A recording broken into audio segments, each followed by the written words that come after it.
Braves gens, ça va être le début de notre lecture de ce soir. Si vous avez été la semaine dernière, je reviens quelques phrases en amont pour vous rappeler le cliffhanger de bâtard sur lequel je vous avais laissé. Et sur ce, il est l'heure de démarrer notre nouvelle soirée. Où j'ai pas le son, mais si. Horrifiques histoires. Est-ce que vous avez le son? Non, j'ai pas.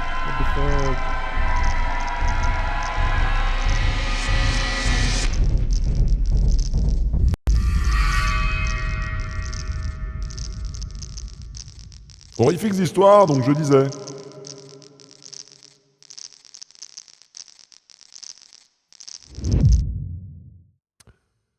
Voilà. Oui, il n'y a plus Mascox. Parce qu'il a un écran noir. Ah. Je vous le remets quand il arrête de galérer. Je sens qu'il est en souffrance. Envoyez de la force pour Mascox dans le chat. Ah, oh. Ah, oh. Et tout de suite, braves gens, la suite de la nouvelle, à la recherche de Kadat, ou comme d'autres l'appellent, la quête onirique de Kadat l'inconnu. Oui, cette histoire a plusieurs traductions, oui. De Howard Phillips Lovecraft. Braves gens, bonne soirée et bonne écoute.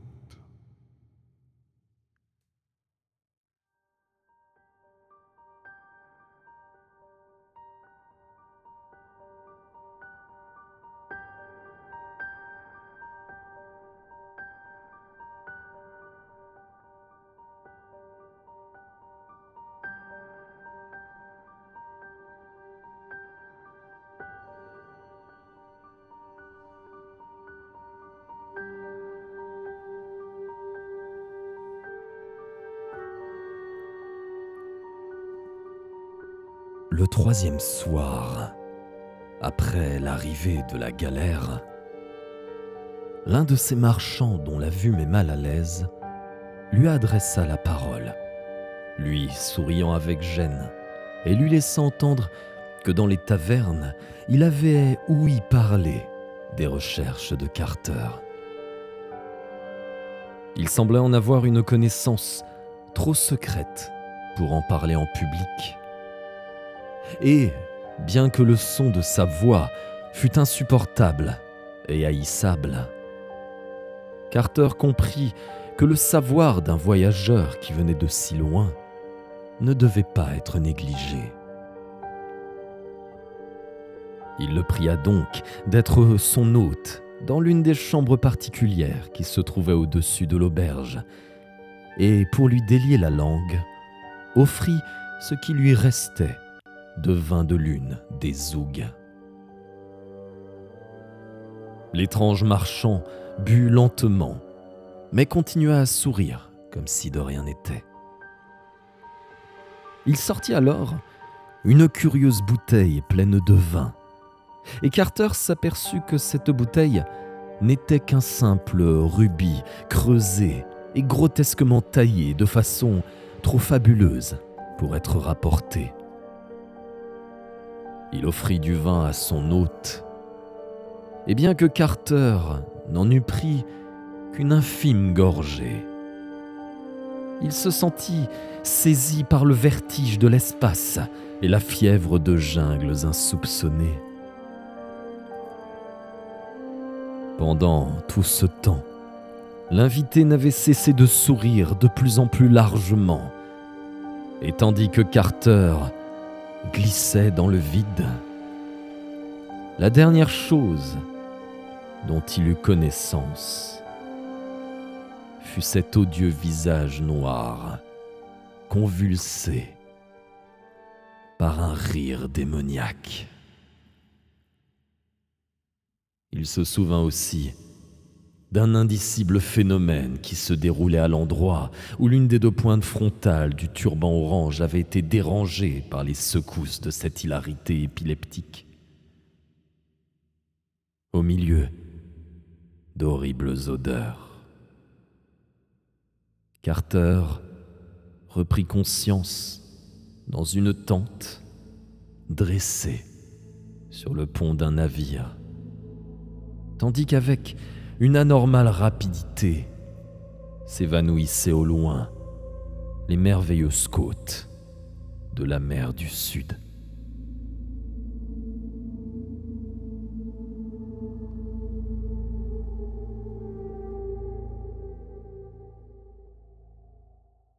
Voici donc où nous en étions restés la semaine dernière.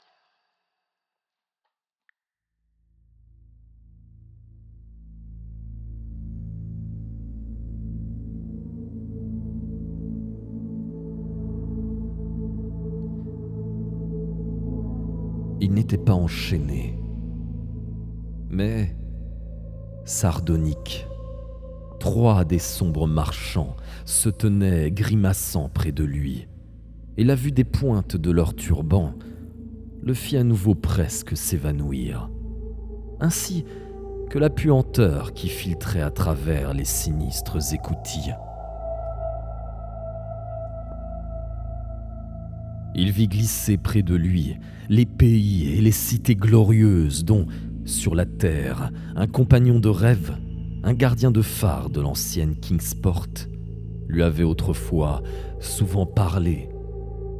Et il reconnut les temples en terrasse de Zak, siège de rêves oubliés, les flèches de l'infâme Talarion, la démonique cité aux 1000 merveilles où règne l'idole Lati, les jardins charnels de Zura, pays des plaisirs insaisissables, et les terres jumelles de cristal qui se rejoignent pour former une arche resplendissante qui garde le port de Sona Nil, terre bénie de l'imagination.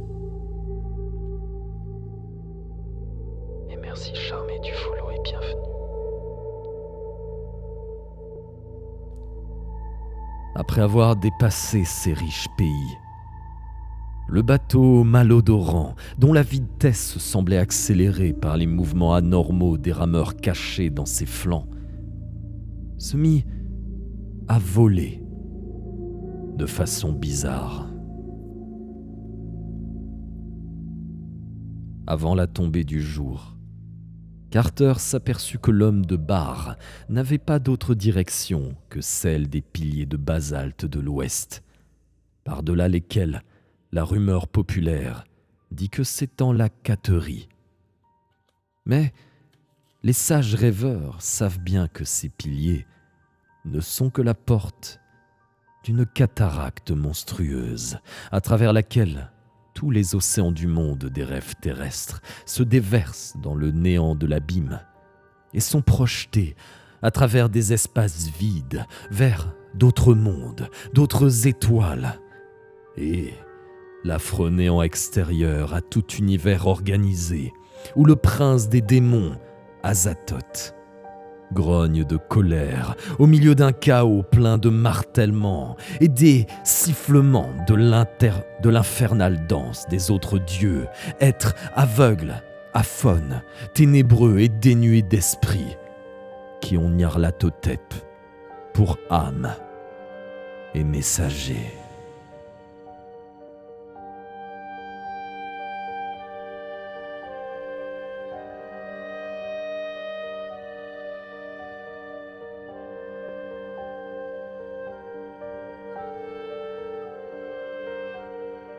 Entre-temps, les 3 marchands sardoniques ne dirent pas un mot. Carter, cependant, savait parfaitement qu'il devait être ligué avec ceux qui souhaitaient l'empêcher de poursuivre ses recherches. On sait dans le pays du rêve que les autres dieux ont beaucoup d'agents parmi les hommes. Et tous ces agents, qu'ils soient entièrement humains ou un peu moins qu'humains, sont prompts à exécuter la volonté de ces choses aveugles et dénuées d'esprit, attendant en retour la faveur de leur hideux messager et de leur âme damnée, Nyarlathotep, le chaos rampant. Carter en déduisit que les marchands aux turbans à pointe, après avoir entendu parler de sa courageuse quête, des grands anciens et de leur château de Kadat, avaient décidé de l'enlever et de le livrer à Nyarlathotep, quel que soit le cadeau sans nom qu'on leur offrirait pour le prix de ce service.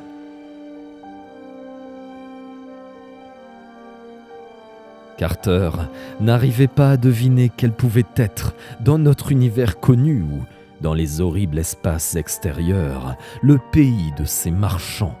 Pas plus qu'il ne pouvait imaginer en quel infernal lieu de rendez-vous il rencontrait le chaos rampant pour le livrer et réclamer leur récompense. Il comprit cependant qu'aucun être aussi proche que l'étaient ceux-ci de l'humanité n'oserait approcher, dans le vide central et sans forme, l'ultime trône de nuit du démon Azathoth.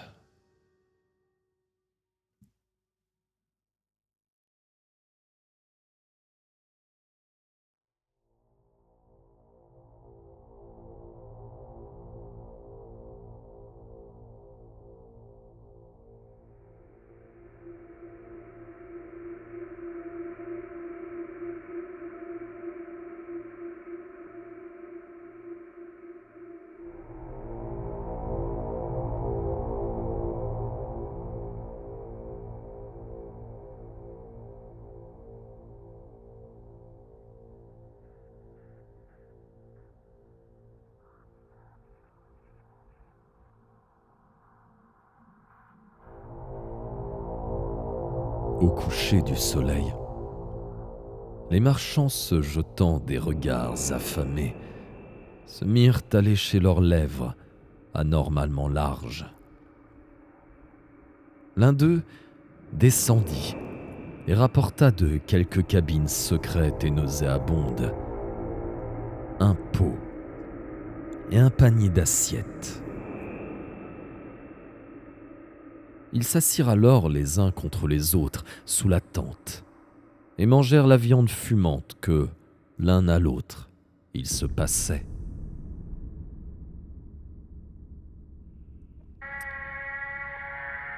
Ils donnèrent un morceau à Carter, qui trouva dans la forme et la dimension de ce morceau de viande quelque chose d'horrible. Il devint plus pâle encore, et au moment où personne ne le regardait, jeta son morceau à la mer. Il repensa alors à ces rameurs invisibles cachés dans les flancs du navire et à la nourriture suspecte dont ils tiraient leur force, beaucoup trop mécanique.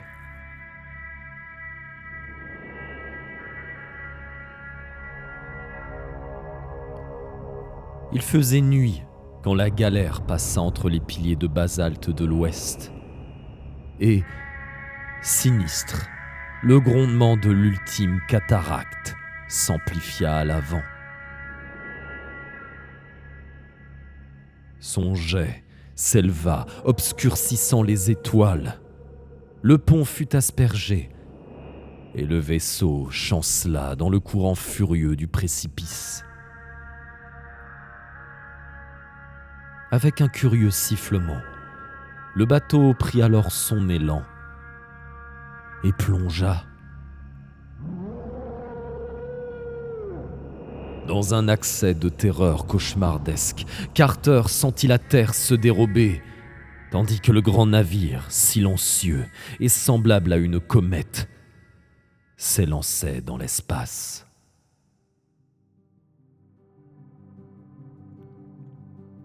jamais auparavant. Il n'avait su quelle chose noire et informe se cache, volette et patauge à travers l'éther, jetant un regard méchant et grimaçant sur les voyageurs qui passent et tâtant parfois de leurs pattes gluantes les objets mouvants qui excitent leur curiosité. Ce sont les larves innombrables des autres dieux.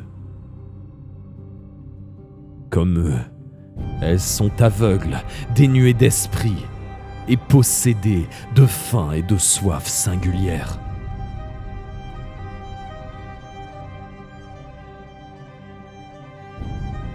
Cette hideuse galère, pourtant, n'allait pas aussi loin que Carter l'avait craint. Et il vit bientôt le timonier prendre directement la route de la Lune. Cette dernière apparaissait comme un croissant brillant qui, montrant ses singuliers cratères et ses pics inhospitaliers, grandissait au fur et à mesure qu'ils en approchaient.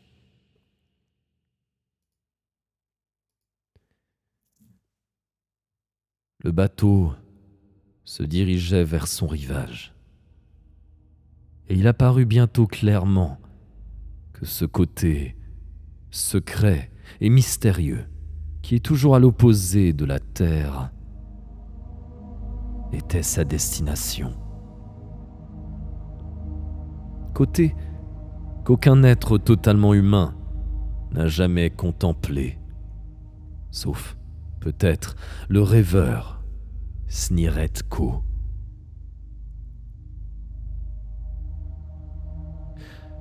Vu de près, l'aspect de la Lune, à mesure qu'en approchait la galère, s'avéra fort inquiétant pour Carter, qui n'aimait pas la forme et le volume des ruines qui, çà et là, tombaient en poussière.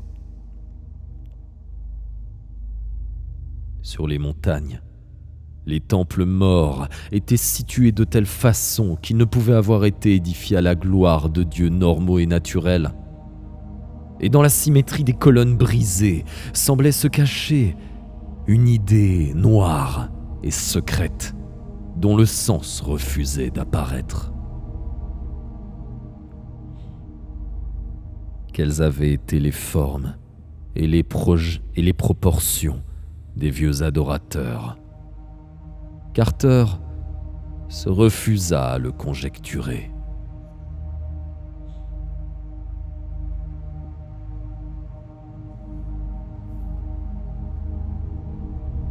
Quand le bateau eut contourné le bord et qu'il vogua au-dessus de ces terres jamais vues par les hommes, certains signes de vie apparurent au sein du bizarre paysage.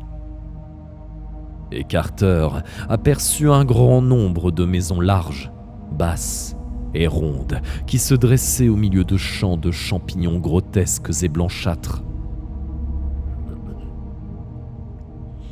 Il remarqua que ces maisons n'avaient pas de fenêtres et pensa que leur forme rappelait celle des igloos des Esquimaux. Il jeta alors un coup d'œil sur les vagues huileuses d'une mer paresseuse et comprit qu'à nouveau, le voyage se ferait sur l'eau, ou, tout au moins, quelque chose de liquide. La galère frappa la surface avec un bruit curieux, et la façon bizarrement élastique dont les vagues la reçurent laissèrent Carter perplexe.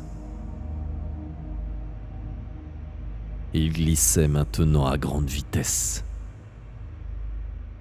Ils doublèrent et interpellèrent une fois une autre galère de forme analogue à la leur, bien qu'en général, cette mer mystérieuse demeura vide, sous un ciel noir et parsemé d'étoiles, malgré le brûlant soleil qui y brillait.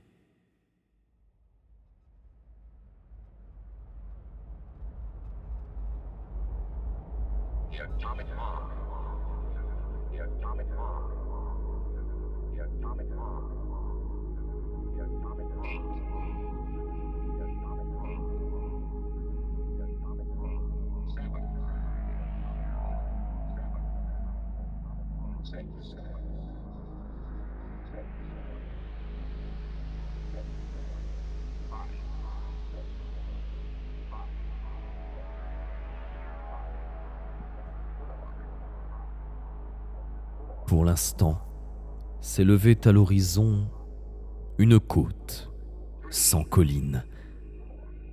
Non, pas du tout. On recommence. C'est l'inverse. Pour l'instant, s'élevait à l'horizon une côte aux collines déchiquetées et lépreuses. Et Carter vit bientôt apparaître les tours grises et de mauvais présages d'une ville. La façon dont elles se penchaient, se courbaient, la géométrie de leur disposition et le fait qu'elles n'avaient aucune fenêtre troubla beaucoup le prisonnier, qui regretta amèrement la folie qui l'avait poussé à boire une gorgée de l'étrange vin du marchand au turban à pointe.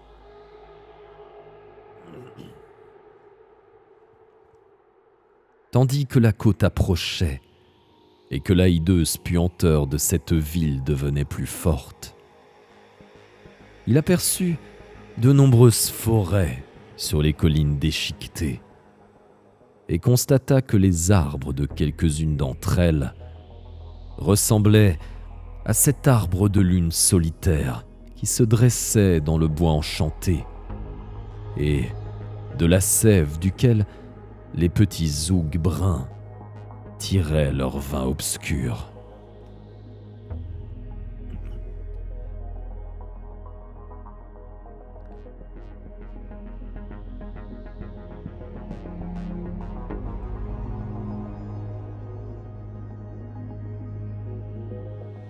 Carter pouvait maintenant distinguer devant lui des silhouettes mouvantes sur les débarcadères infects.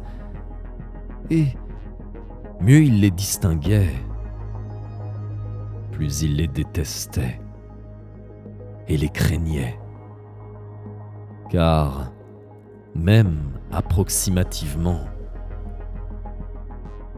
ce n'était pas du tout des hommes, mais de grandes choses, glissantes, blanches et grises, qui pouvaient à volonté s'étirer ou se contracter, et dont la forme principale, bien qu'elle changeât souvent, était celle d'une sorte de crapaud sans yeux, doté d'une espèce de curieuse masse vibratile, faite de courtes tentacules roses, bougeant au bout d'un groin aplati. Ces êtres s'affairaient sur les quais, transportant avec une force normale des ballots, des harasses et des caisses. De temps en temps, ils sautaient dans une galère ou en ressortaient tenant de grands avirons dans leurs pattes de devant. De temps en temps, l'un d'eux apparaissait conduisant un troupeau d'esclaves, marchant lourdement. Ces esclaves, en vérité, étaient presque des êtres humains. Ils avaient de larges bouches et ressemblaient à ces marchands qui venaient traiter leurs affaires à Dilatline. Mais, après tout, ces troupeaux d'esclaves qui n'avaient ni turban, ni chaussures, ni vêtements, n'avaient pas l'air tellement humains.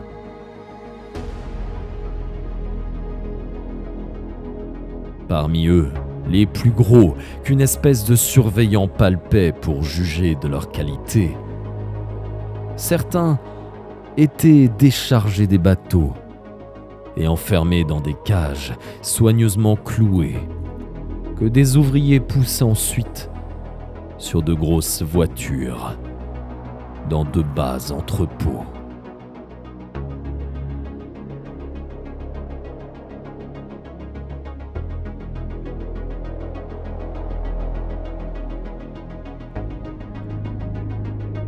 Et bonne nuit, Loudrinator. À bientôt. Et bonsoir, Ayamétiste. L'une de ces voitures fut attelée et emmenée. Mais la chose qui l'attirait était tellement monstrueuse que Carter, même après avoir vu les monstruosités qui peuplaient ce lieu abominable, en fut horrifié. De temps à autre, un petit troupeau d'esclaves, habillés et coiffés de turbans semblables à ceux que portaient les sombres marchands, était conduit à bord d'une trirème, suivi par un nombreux équipage de choses visqueuses, aux formes de crapauds. Les officiers, les marins et les rameurs. Carter s'aperçut que les créatures, presque humaines, étaient réservées pour les servitudes les plus ignominieuses et qui ne demandaient pas une grande force, comme tenir le gouvernail, faire la cuisine, faire les courses, transporter des charges et marchander avec les terriens ou avec les autres planètes.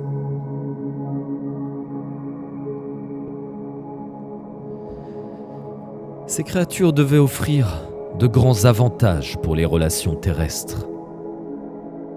Car quand elles étaient habillées, soigneusement chaussées et coiffées de leurs turbans, elles ne différaient guère des hommes.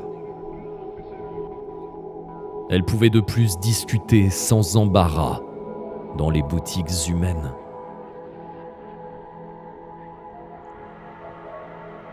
La plupart d'entre elles, pourtant, à moins qu'elles ne fussent maigres ou malades, étaient habillées, entassées dans des cages et emportées sur de lourds chariots par des choses monstrueuses.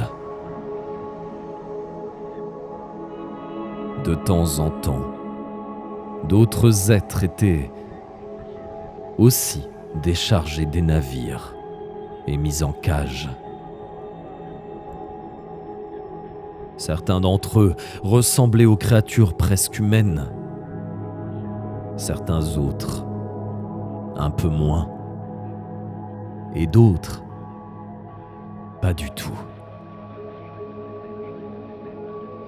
Carter se demandait si quelques-uns des pauvres noirs de Parg étaient destinés à être déchargés, mis en cage et emmenés à l'intérieur du pays, dans ces ignobles chariots.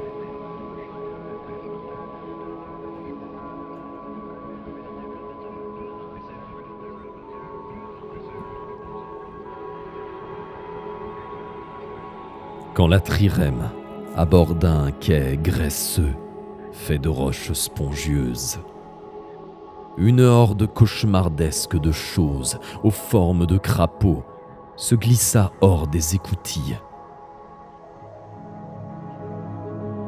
Deux d'entre elles saisirent Carter et le tirèrent sur le rivage. L'odeur et l'aspect de la cité dépassaient toute description.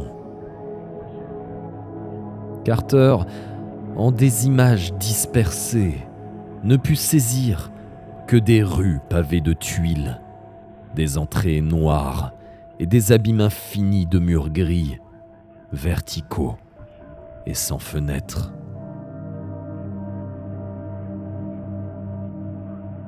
À la fin, on le tira sous une entrée basse et, dans des ténèbres de poids, on lui fit monter un escalier interminable.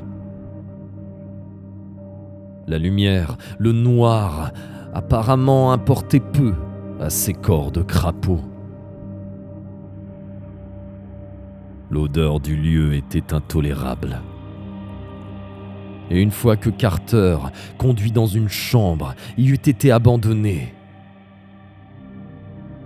il ne lui resta qu'à peine assez de force pour en faire le tour en rampant et s'assurer de sa forme et de ses dimensions. La pièce était circulaire et mesurait environ 20 pieds de diamètre.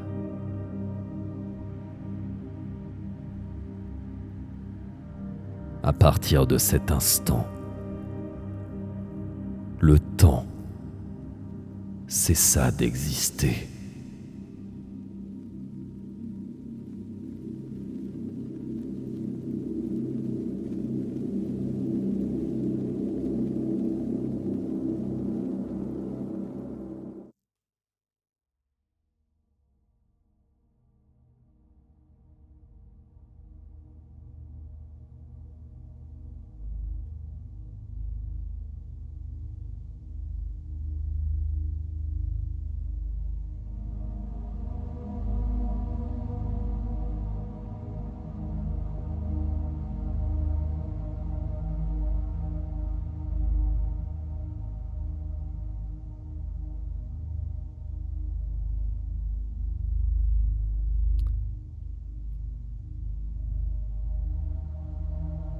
À intervalles réguliers, on jetait de la nourriture dans la chambre.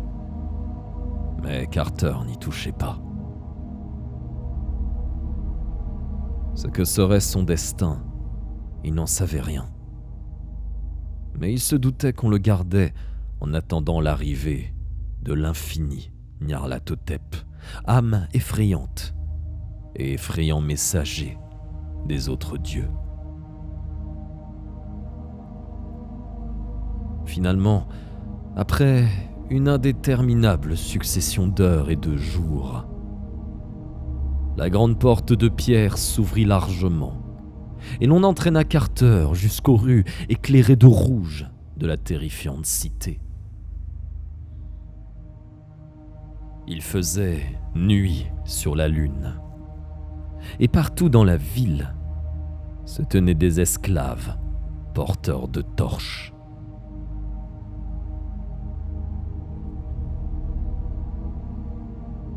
Sur une horrible place, une espèce de procession s'était formée. 10 choses aux formes de crapauds et 24 porteurs de torches qui avaient presque forme humaine, 11 de chaque côté, un devant et un derrière.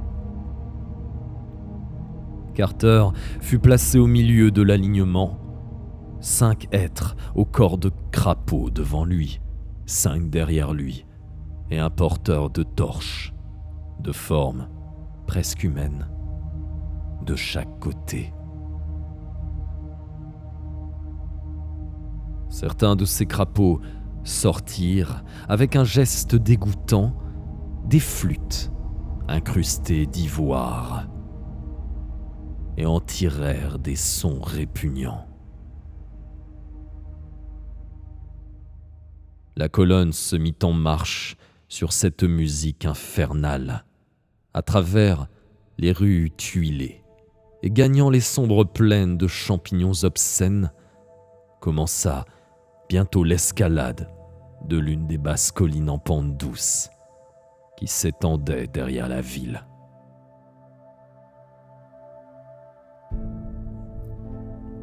Que le chaos rampant attendit sur l'une de ces pentes terrifiantes ou sur l'un de ces plateaux blasphématoires, Carter ne pouvait en douter.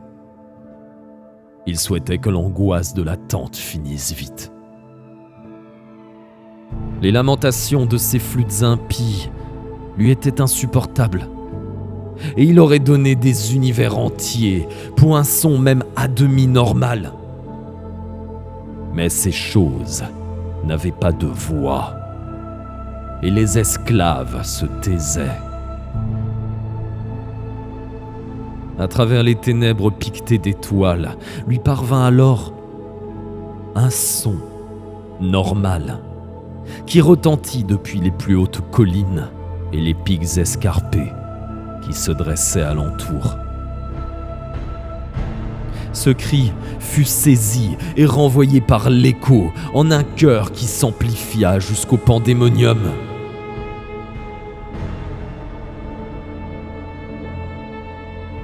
C'était le miaulement du chat à minuit. Et Carter comprit alors que les bonnes gens des villages ont raison quand ils racontent à voix basse que les royaumes infernaux ne sont connus que des chats et que les plus vieux d'entre eux s'y rendent la nuit à la dérobée en sautant des plus hautes toitures des maisons. En vérité, c'est bien sur le côté sombre de la lune qu'ils vont sauter et gambader dans les collines et converser avec les vieilles ombres. Au milieu de cette colonne de choses fétides, Carter entendit leur miaulement amical et familier. Et il pensa au chaud foyer, au toit en pente et aux petites fenêtres éclairées de sa maison. Bonsoir, lampe verte. Randolph Carter connaissait à présent presque parfaitement le langage des chats. Aussi, dans ce terrible lieu perdu, poussa-t-il le cri qui convenait.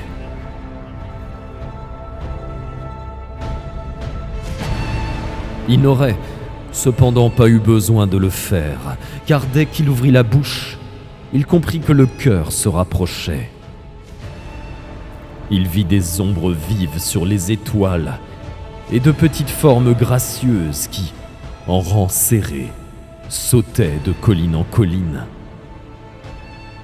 L'appel du clan avait été lancé, et avant que l'ignoble procession ait eu le temps de s'en effrayer, un nuage de douce fourrure et une phalange de griffes meurtrières étaient sur elle, comme une marée, comme une tempête.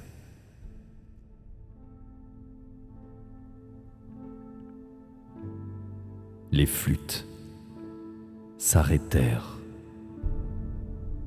et il y eut des hurlements dans la nuit.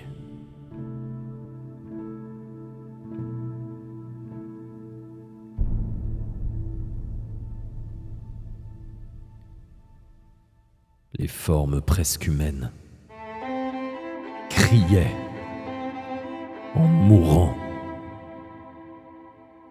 Les chats crachaient, grondaient. Pardon.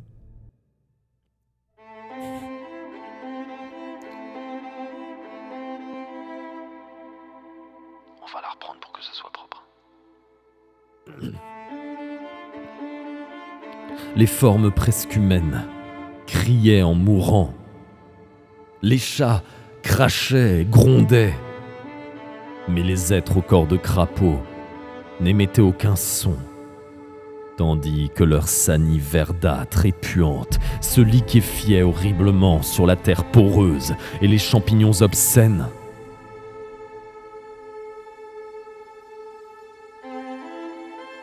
Tant que les torches durèrent, ce fut un spectacle hallucinant.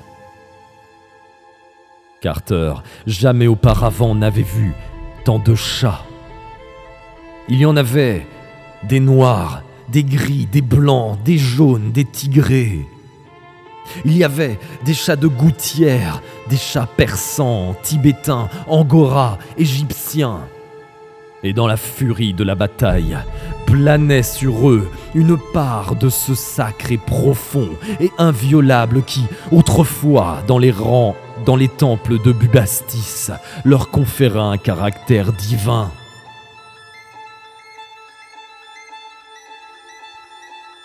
Ils sautaient par 7 à la gorge de l'une de ces créatures presque humaines, ou bien au museau rosâtre et aplati de l'un de ces corps de crapaud, et les traînaient sauvagement jusque dans la plaine où poussaient les champignons, les assaillait et dans une bataille furieuse, les déchirait à coups de griffes et de dents frénétiques.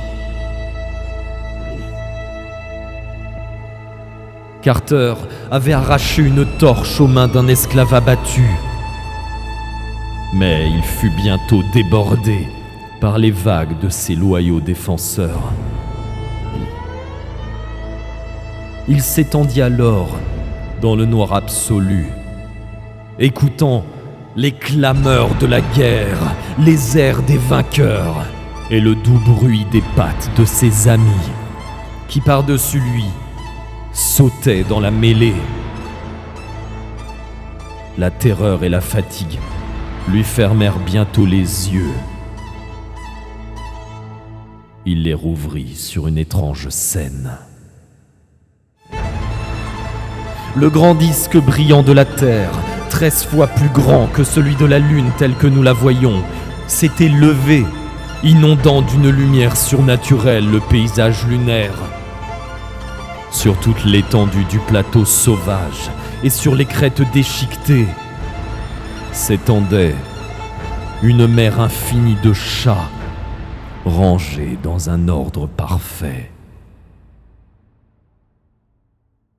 Ils étaient disposés en cercle concentrique et 2 ou 3 chefs, sortis des rangs, lui léchaient le visage en ronronnant, comme pour le consoler.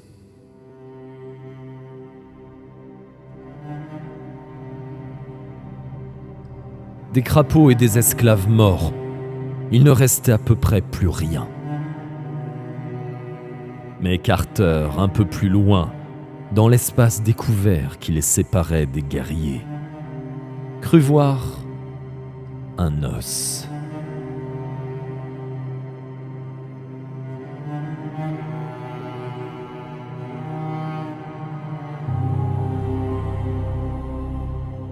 Carter conversa à présent avec les chefs dans le doux langage des chats. Et il apprit bientôt que sa vieille amitié pour leur espèce était bien connue et qu'on en parlait souvent dans ces lieux où se tiennent les assemblées des chats.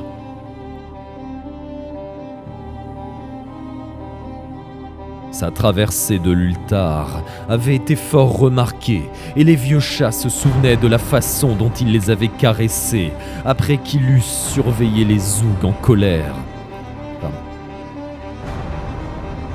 On va la refaire. Sa traversée de l'Ultar avait été fort remarquée et les vieux chats se souvenaient de la façon dont il les avait caressés après qu'ils eussent surveillé les zougs en colère qui regardaient méchamment un chaton noir.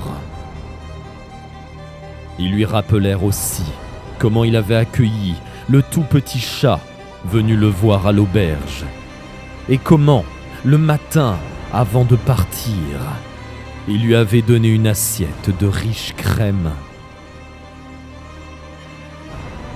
Le grand-père de ce tout petit chat était le chef de l'armée maintenant assemblée.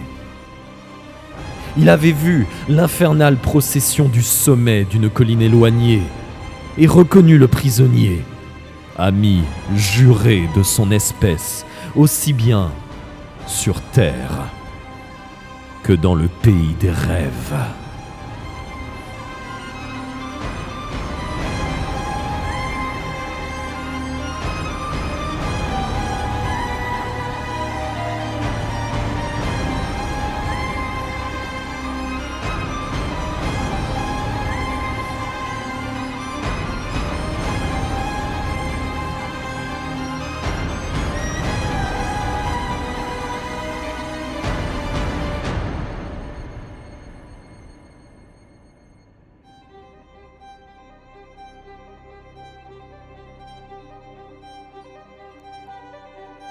Un miaulement parvint alors d'un pic éloigné, et le vieux chef cessa brusquement de parler.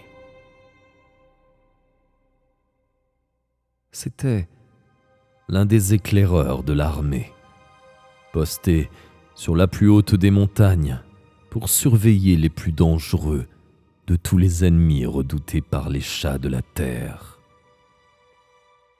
Les chats, énormes et singuliers, qui viennent de Saturne et qui, pour certaines raisons, n'ont pas oublié le charme de ce côté sombre de la lune. Ces chats sont liés par traité aux démoniaques choses à forme de crapauds et sont ouvertement hostiles aux chats terriens. Aussi, en cette circonstance, leur rencontre aurait-elle été une affaire grave ?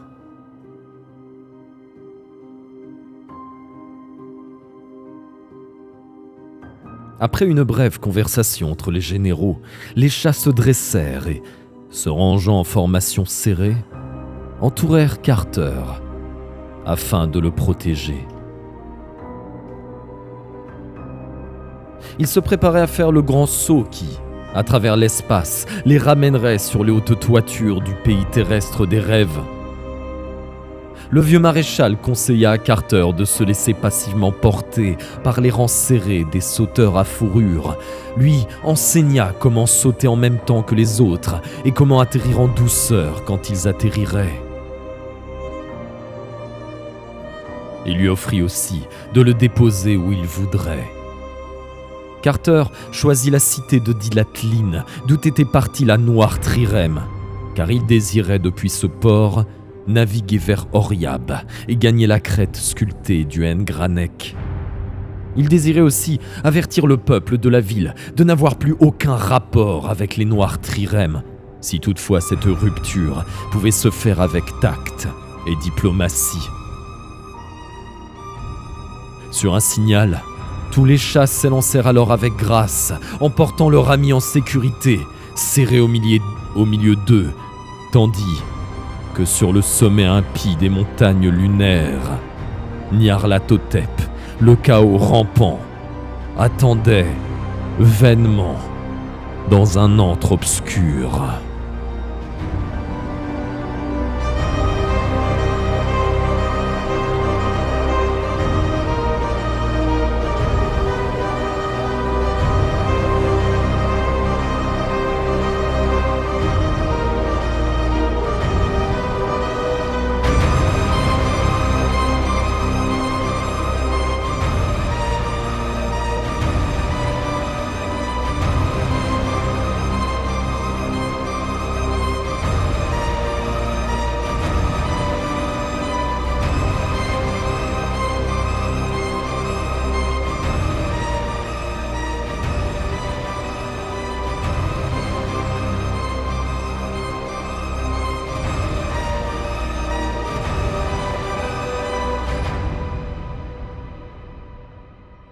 Le bond des chats à travers l'espace fut très rapide. Et Carter, entouré par ses compagnons, ne vit pas cette fois les grandes choses informes qui se cachent, cabriolent et sombrent dans l'abîme. Avant qu'il ait pleinement réalisé ce qui était arrivé, il était de retour à l'auberge de Dilatline, dans sa chambre familière, tandis que les chats discrets et amicaux sortaient par la fenêtre. Le vieux chef d'Ultar fut le dernier à partir, et tandis que Carter lui serrait la patte, il lui dit qu'il serait capable de rentrer chez lui sur un corbeau. Quand vint l'aube, Carter apprit qu'une semaine s'était écoulée depuis sa capture et son départ. Il fallait encore attendre près d'une quinzaine le bateau qui se rendait à Oriab. Carter employa ce temps à prêcher contre les noirs trirèmes et leurs infâmes desseins. La plupart des gens de la ville le crurent, mais les joailliers aimaient trop les grands rubis pour qu'aucun pût promettre vraiment de cesser tout trafic avec les marchands à large bouche. Si par suite de ce trafic, quelque plaie s'abat un jour sur Dilatline,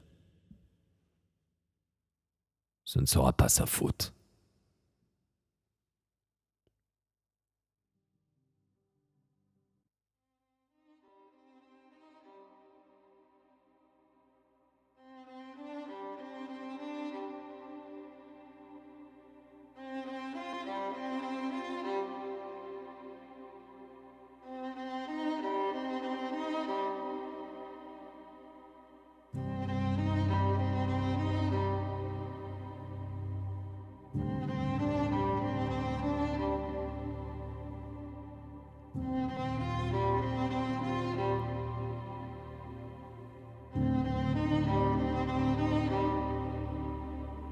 Au bout d'une semaine, le bateau désiré jeta l'ancre près de la digue noire et du haut phare, et Carter constata avec joie qu'il s'agissait d'un navire équipé d'hommes normaux.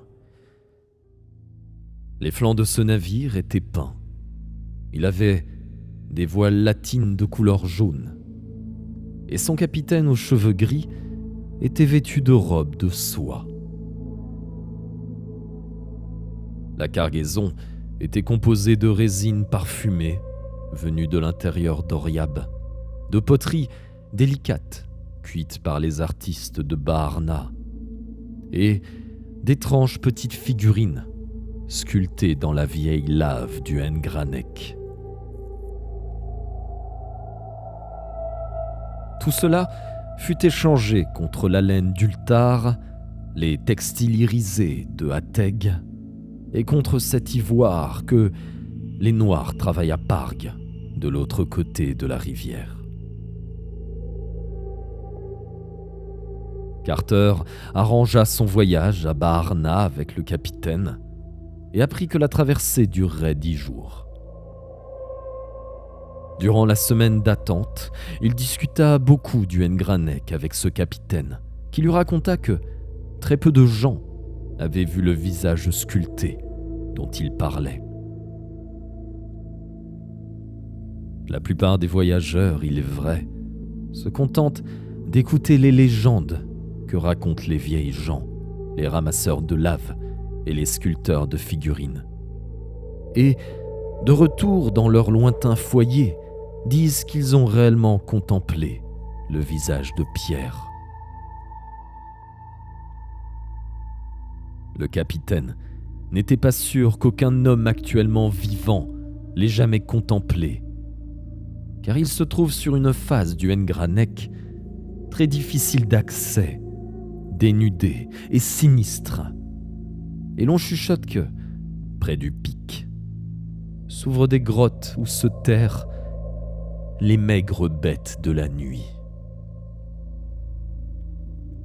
Le capitaine ne voulait pas dire à quoi ressemblaient au juste les maigres bêtes de la nuit, parce que l'on sait que ce bétail hante avec persistance les rêves de ceux qui trop souvent pensent à lui.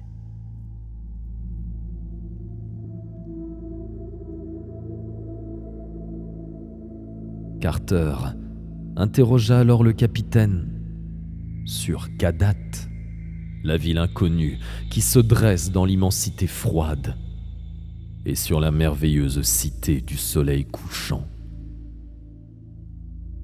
Mais le brave homme ne pouvait vraiment rien en dire.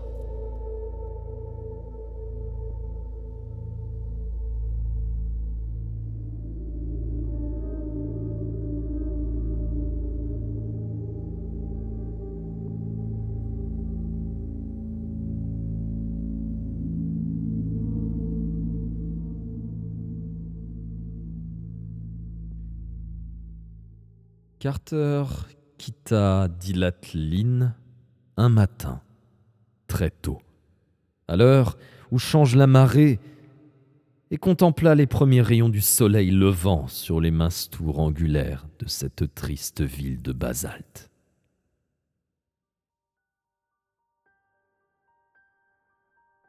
Durant 2 jours, ils naviguèrent vers l'est, ayant en vue les côtes vertes, où s'accrochent souvent, sur les collines en pente, d'agréables petits ports de pêche, aux toits et aux cheminées rouges, aux vieux appontements de rêve, avec des plages où sèchent des filets.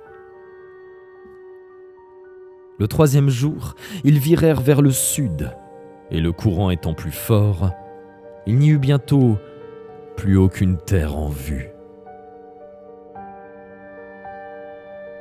Le 5e jour, les matelots furent nerveux. Le capitaine s'en excusa, disant que le bateau allait passer au-dessus des murs herbeux et des colonnes brisées d'une cité engloutie, trop vieille pour que l'on s'en souvînt.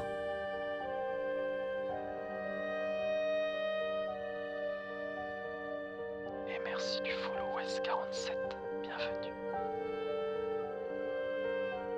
Quand l'eau était claire, on pouvait voir de nombreuses ombres se mouvoir dans ces profondeurs spectrales que les gens simples n'aimaient pas.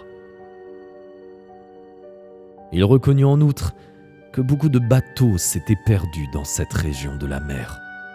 Bateaux qu'on avait hélés alors qu'ils en étaient tout près, mais qu'on n'avait jamais revus.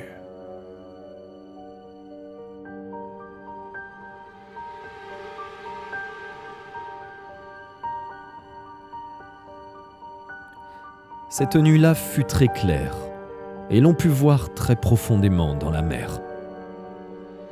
Il y avait si peu de vent que le bateau n'avançait pas beaucoup, et que l'océan était très calme.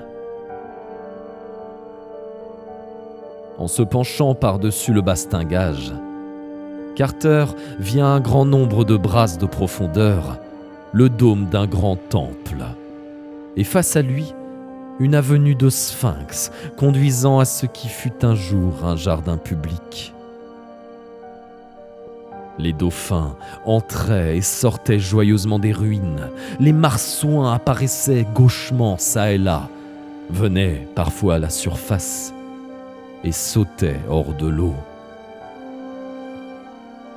Le bateau dérivant légèrement, l'on put voir que le fond de l'océan s'élevait en colline et observait clairement les alignements d'anciennes rues en pente et les murs écroulés de myriades de petites maisons.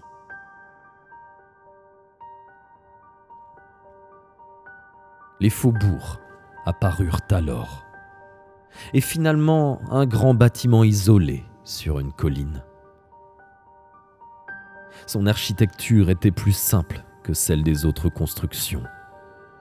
Elle était aussi en bien meilleur état. Ce bâtiment était sombre et bas. Ses 4 côtés étaient entourés par une place. Il possédait une tour à chacun de ses angles, une cour pavée au centre et de curieuses petites fenêtres rondes un peu partout. Il était probablement construit en basalte, bien que les algues en eussent caché la majeure partie. Tel quel, solitaire et impressionnant sur cette colline éloignée, ce monument devait avoir été un temple ou un monastère. À l'intérieur, quelques poissons phosphorescents semblaient faire luire les petites fenêtres rondes. Et Carter ne blâmait pas trop la crainte des matelots. Grâce au clair de lune, il remarqua un curieux monolithe qui se dressait au milieu de la cour centrale et vit que quelque chose y était attaché. Quand après s'être procuré des jumelles dans la cabine du capitaine, il vit que cette chose ligotée au monolithe était un marin, encore vêtu de robes de soie d'Oriab, crucifié la tête en bas et les yeux arrachés. Il fut heureux qu'une brise qui se levait poussa le navire de l'avant vers des régions plus saines de la mer.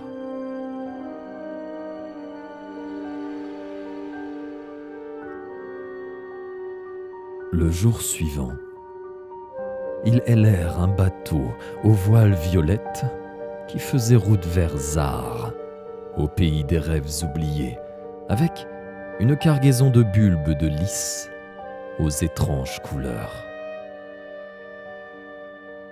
Le soir du 11e jour, ils arrivèrent en vue de l'île d'Oriab.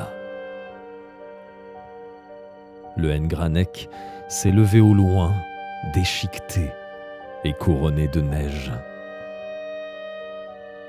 Oriab est une très grande île et son port de Baharna, une puissante cité. Les quais sont de porphyre et derrière eux la ville s'élève sur de grandes terrasses de pierre. Les rues sont fréquemment surmontées par les arches des bâtiments ou par les ponts qui les relient. Un grand canal coule sous la cité, dans un tunnel aux portes de granit qui conduit au lac intérieur de Yat.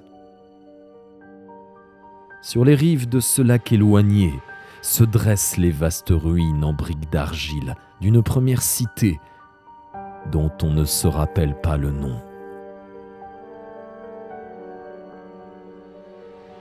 Comme dans la soirée, le bateau pénétrait dans le port.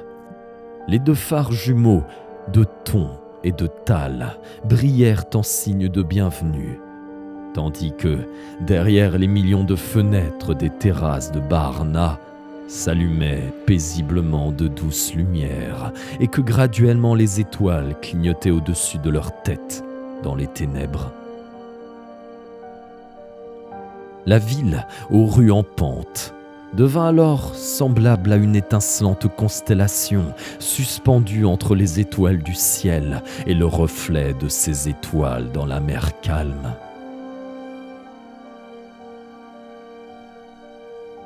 Le capitaine, une fois que le bateau fut à quai, invita Carter à venir sur les rives de Yat, dans sa petite maison, située à l'endroit où les derniers faubourgs de la ville descendent en pente douce jusqu'au lac.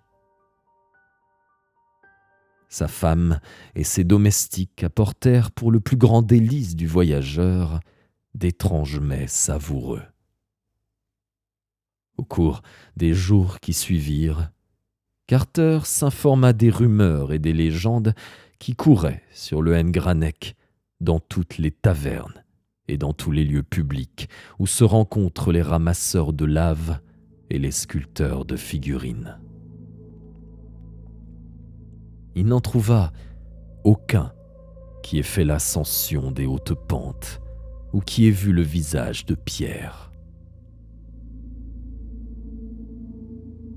Le Ngranek est une montagne difficile, ne possédant qu'une seule vallée maudite, et l'on ne peut pas être certain que les maigres bêtes de la nuit soient imaginaires.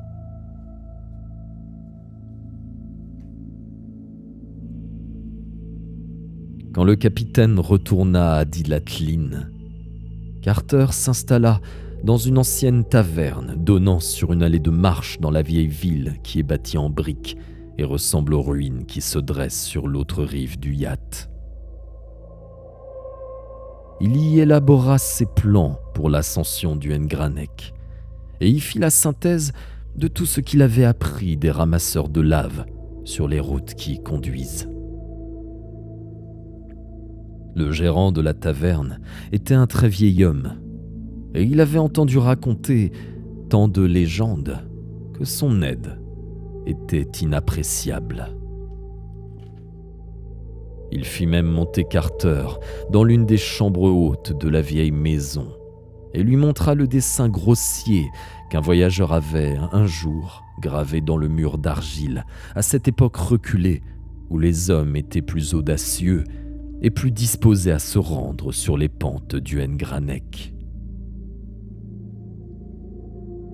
L'arrière-grand-père du vieux tavernier avait appris de son propre arrière-grand-père que le voyageur qui avait gravé ce dessin avait escaladé le Ngranek et contemplé le visage sculpté, et qu'il l'avait dessiné dans cette chambre pour permettre aux autres de le contempler à leur tour.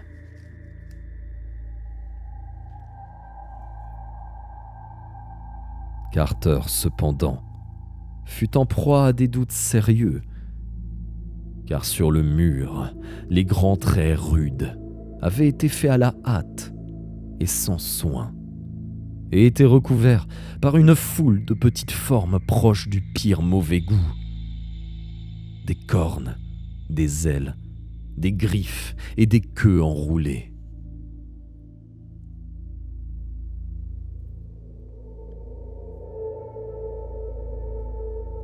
Lorsqu'il eut obtenu tous les renseignements qu'il était susceptible de recueillir dans les tavernes et les lieux publics de Baarna, Carter loua un zèbre et un matin se mit en route le long du rivage du Yacht pour gagner ces terres intérieures où s'élève la masse rocheuse du Ngranek.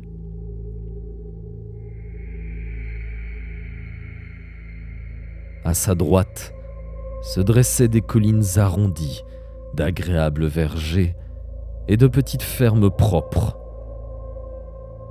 Tout cela lui rappelait les champs fertiles qui s'étendent tout au long de la Skye. Le soir, il était arrivé près de ces anciennes ruines dont on a oublié le nom et qui se dressent sur le rivage le plus éloigné du Yacht. Bien que les vieux ramasseurs de lave l'aient averti de ne pas camper là la nuit, il attacha son zèbre à un bizarre pilier, à l'abri d'un mur croulant, et étendit sa couverture dans un coin calme, au-dessus de sculptures que personne n'avait pu déchiffrer. Il s'enroula dans une autre couverture, car les nuits sont froides en Oriab. Et quand, après s'être réveillé une fois, il crut avoir senti les ailes d'un insecte lui frôler le visage, il le couvrit aussi et dormit en paix, jusqu'à ce qu'il soit réveillé par les oiseaux magas qui chantaient au loin dans les bosquets résineux.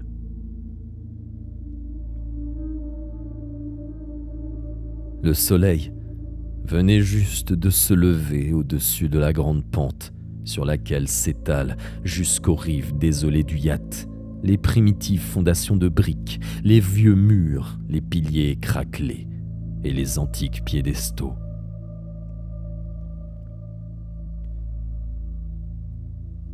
Carter chercha son zèbre qu'il avait attaché la veille. Et grande fut sa consternation en découvrant le docile animal prostré près du pilier auquel il était attaché. Et, plus grande encore, son affliction en constatant que l'animal était mort, tout son sang ayant été sucé par une singulière blessure qu'il avait à la gorge.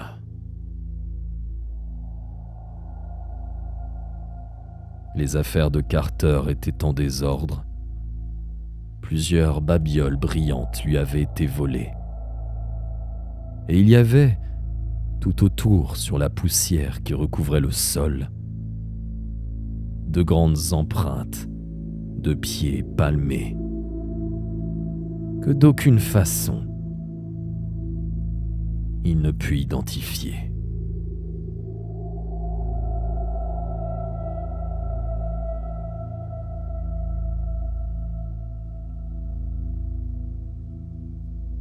Les récits et les recommandations des ramasseurs de lave lui revinrent à l'esprit.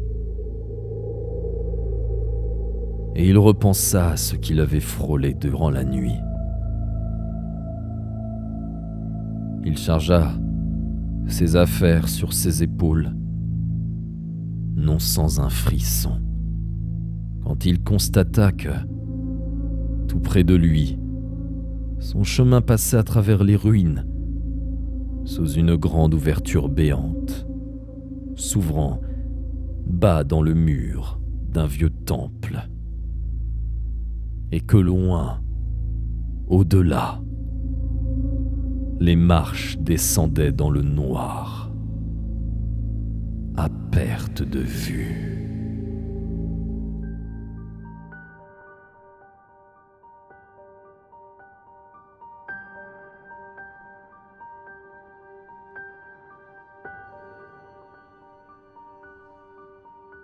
Son chemin, maintenant, grimpait une colline, à travers une région plus sauvage et en partie boisée.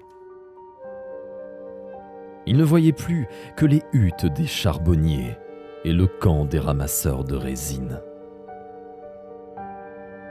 L'air tout entier était parfumé d'une odeur balsamique et les oiseaux magas chantaient joyeusement, faisant luire leurs 7 couleurs au soleil.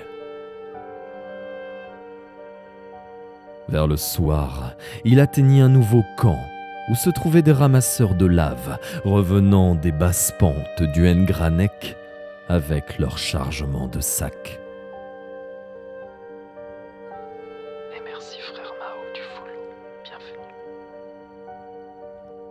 Il s'installa lui aussi, écoutant les chansons des hommes, et il surprit ce qu'ils se murmuraient sur la disparition de l'un de leurs compagnons. Ce dernier était monté très haut dans la montagne afin d'atteindre une masse de belles laves, et à la tombée de la nuit, il n'était pas revenu vers ses camarades. Quand le lendemain... J'ai mangé le mot. Miam miam. Quand le lendemain, ils partirent à sa recherche, ils ne retrouvèrent que son turban, bien qu'aucun signe parmi les rocs n'indiquât qu'il ait fait une chute. Ils ne poussèrent pas plus avant leurs recherches parce que les plus âgés d'entre eux disaient que cela ne servirait à rien. Personne ne retrouve jamais ce qu'ont enlevé les maigres bêtes de la nuit, bien que l'existence de ces bêtes soit assez incertaine et paraisse presque imaginaire. Carter leur demanda si les maigres bêtes de la nuit suçaient le sang, si elles aimaient les objets brillants et si elles laissaient des empreintes de palmipèdes. Mais ils secouèrent la tête et semblèrent effrayés de ce qu'on leur posa pareille question. Quand il vit combien ils étaient devenus silencieux, il ne leur en demanda pas plus et alla se rouler dans la couverture.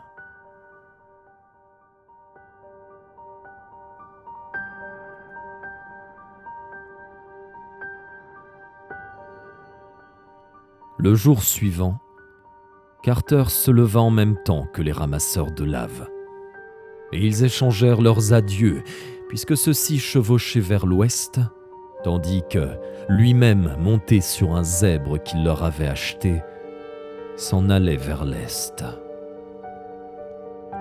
Leur doyen lui donna ses bénédictions et l'avertit de ne pas monter trop haut sur le N'Granek. Il le remercia du fond du cœur, sans que cela le dissuadât le moins du monde de son projet. Il sentait au contraire qu'il devait à tout prix atteindre les dieux de l'inconnu Kadat et obtenir d'eux le moyen de gagner la merveilleuse cité hantée par le soleil couchant. Vers midi, après une longue montée à flanc de colline, il arriva dans 2 vieux villages de briques abandonnés par les montagnards qui, autrefois, avaient vécu tout près du N'Granek et des sculptures taillées dans sa lave douce.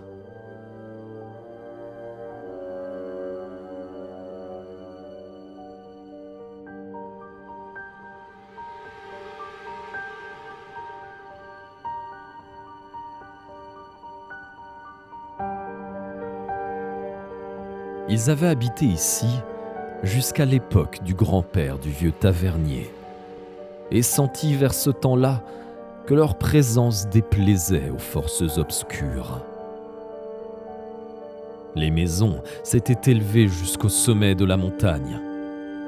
Mais plus elles s'élevaient, plus il manquait de gens à l'aube. Ils décidèrent à la fin que mieux valait émigrer tous ensemble, puisque l'on entrevoyait dans les ténèbres des choses dont personne ne pouvait tirer une interprétation favorable. Aussi descendirent-ils tous vers la mer pour se fixer à Baarna, où ils habitaient un très vieux quartier. Ils apprirent à leurs fils l'art très ancien de sculpter des figurines, et ceux-ci le pratiquent encore de nos jours.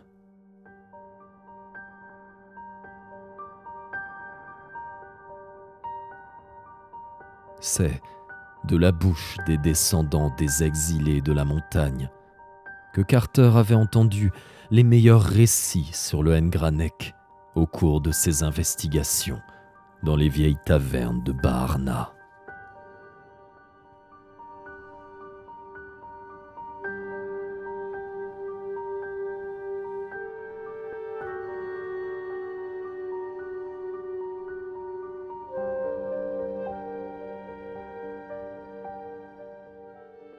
Tandis que Carter réfléchissait à tout cela, la haute pente déchiquetée du Ngranek s'estompait de plus en plus dans les hauteurs au fur et à mesure qu'il en approchait. Il y avait eu d'abord des arbres espacés, puis de maigres buissons, puis des rocs hideux et nus qui dressaient leurs formes spectrales vers le ciel, mêlées aux glaces et aux neiges éternelles.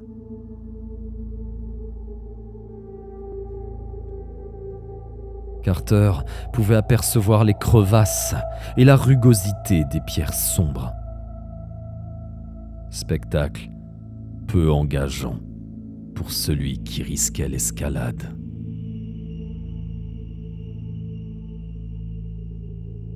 Par endroits, des courants de lave solide et de scories se répandaient sur les pentes et dans les saillies.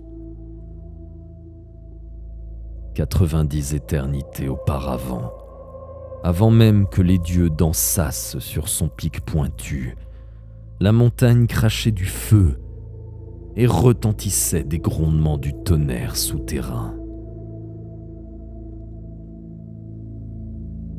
Maintenant, elle se dressait, silencieuse et sinistre, portant, cachée sur son flanc, la statue gigantesque et secrète dont parlait la légende.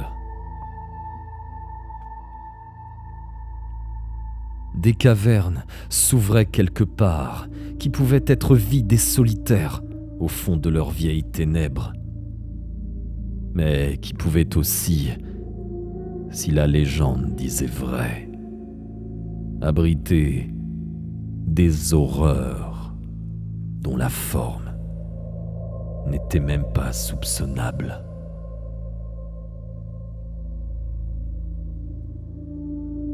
Et merci, Olivariux, pour le follow, et bienvenue.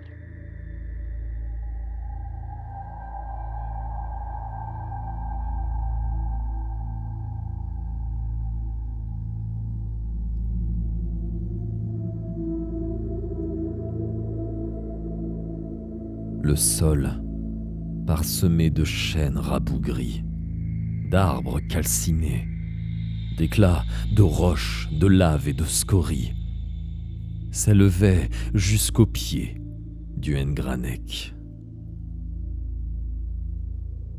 Ça et là gisaient les restes carbonisés de nouveaux campements où avaient dû stationner les ramasseurs de lave. Il y avait aussi quelques autels grossiers qu'ils avaient dressés, soit pour s'attirer la clémence des grands anciens, soit pour écarter des choses dont ils avaient rêvé la présence dans les passages élevés et dans les cavernes en labyrinthe du Ngranek. Le soir, Carter atteignit le tout dernier tas de cendres et s'y arrêta pour la nuit, attachant son zèbre à un jeune arbre et s'enroulant soigneusement dans sa couverture avant de s'endormir. Tout au long de la nuit, un voonite ulula dans le lointain, sur le bord de quelque étang caché. Mais Carter n'avait aucune peur de cette horrible chose amphibie, depuis qu'on lui avait affirmé qu'aucun d'entre eux n'osait approcher des contreforts du Ngranek.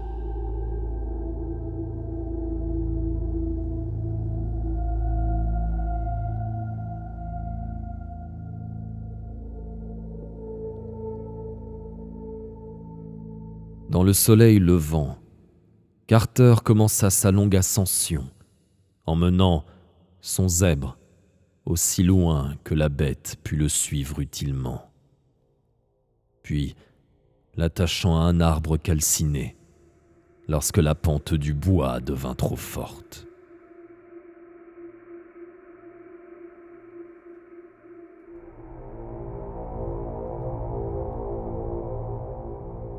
Il continua à grimper seul, d'abord à travers la forêt où s'écroulaient les ruines de vieux villages dans des clairières envahies par la végétation, et ensuite sur l'herbe dure où d'anémiques buissons poussaient çà et là.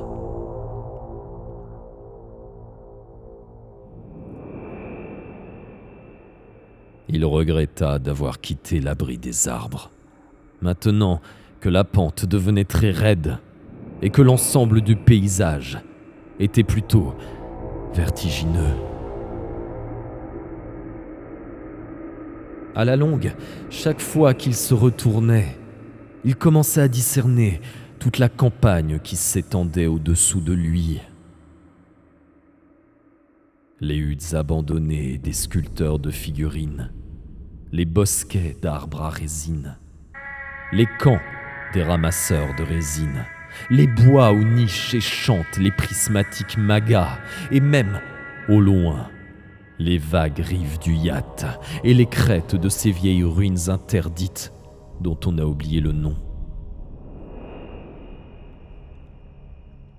Il trouva bientôt préférable de ne pas regarder autour de lui et continua à grimper jusqu'à ce que les buissons se fissent très rares et qu'il ne resta plus pour s'accrocher que l'herbe dure.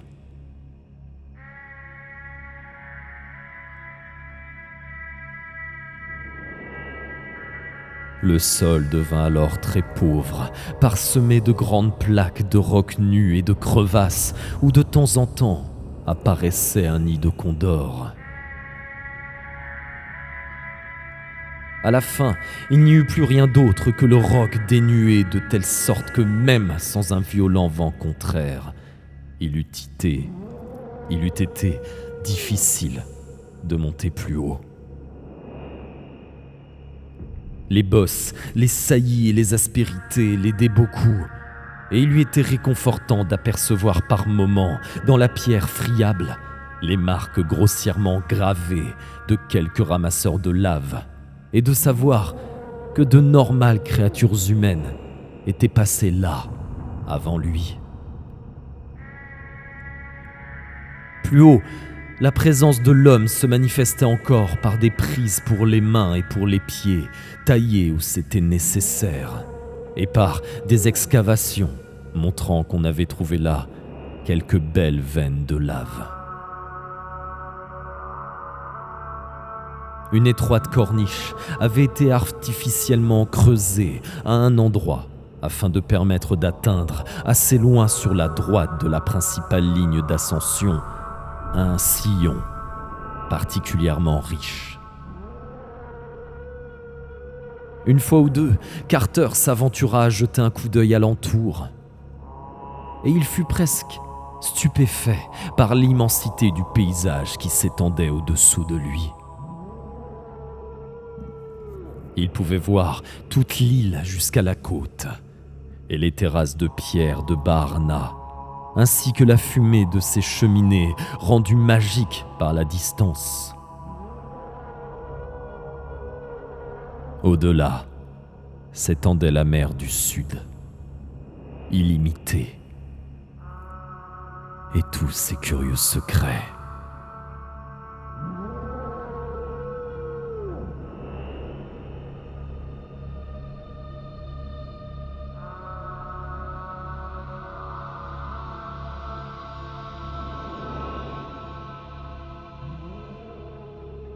Il avait jusqu'alors avancé sur la montagne, en faisant de nombreux zigzags, de telle sorte que le côté sculpté lui était demeuré caché.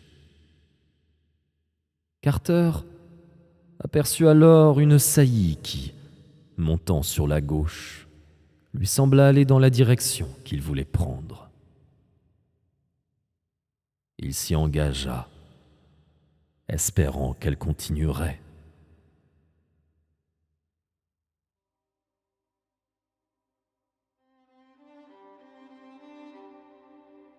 Au bout d'une dizaine de minutes, il constata qu'en effet, il ne s'agissait pas d'un cul-de-sac, mais d'un chemin conduisant abruptement à une arche qui, à moins qu'elle ne fût brusquement interrompue ou brisée, devrait le mener au bout d'une ascension de quelques heures. Sur cette face sud inconnue qui surplombe les rocs désolés et la vallée de lave maudite. Au-dessous de lui s'étendait une nouvelle contrée. Il vit qu'elle était encore plus désolée et plus sauvage que les terres qu'il avait traversées. Le flanc de la montagne était, lui aussi, quelque peu différent, percé de trous et de cavernes singulières, telles qu'il n'en avait pas trouvé sur la route qu'il avait jusqu'alors suivie. Certaines s'ouvraient au-dessus de lui, d'autres au-dessous, mais toutes donnaient sur des falaises à pic, absolument impossibles à escalader. L'air était maintenant très froid, mais l'ascension était si pénible que cela lui était égal. Seul le tracassait la rareté croissante de l'air, et il pensa que c'était peut-être cette rareté qui avait tourné la tête des autres voyageurs et suscité leurs absurdes récits à propos de maigres bêtes de la nuit, récits qui leur servaient à expliquer la disparition de grimpeurs sans doute tombés dans des passages dangereux. Ces histoires ne l'avaient pas trop impressionné, mais il avait emporté un bon cimeterre pour le cas où surviendraient quelques ennuis. Toutes ses autres pensées devenaient secondaires et disparaissaient devant son désir d'apercevoir le visage sculpté qui le mettrait enfin sur le chemin des dieux qui règnent dans l'inconnu Kadat.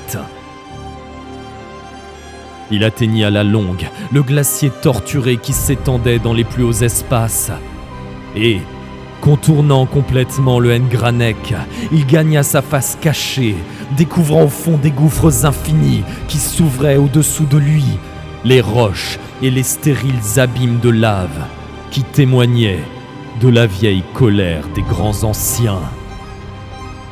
Une immense étendue de terre se déroulait vers le sud, mais c'était un désert où ne s'ouvrait l'asile d'aucune prairie, ni d'aucune fumée de village, et qui semblait ne pas avoir de fin. Nulle part de ce côté, la mer n'était visible, car Oriab est une grande île.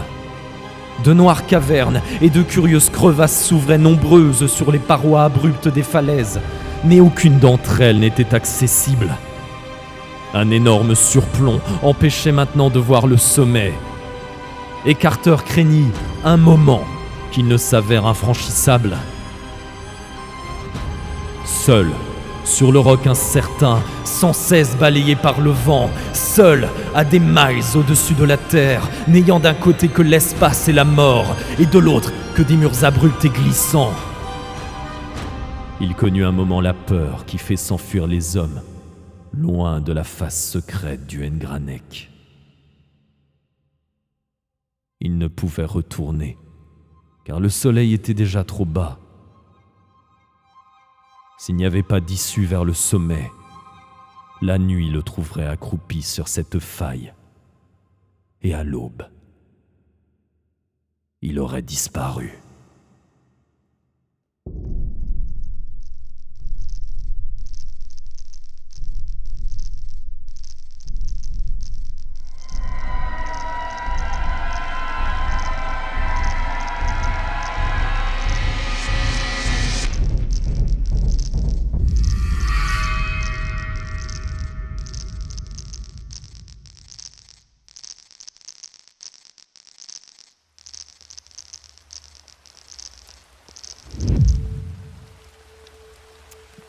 Et voici où nous nous arrêterons et ma voix avec. Puisque grâce au raid de Scorpio Queen, nous avons officiellement fini le premier chapitre. Braves gens, clap clap dans le chat pour le premier chapitre.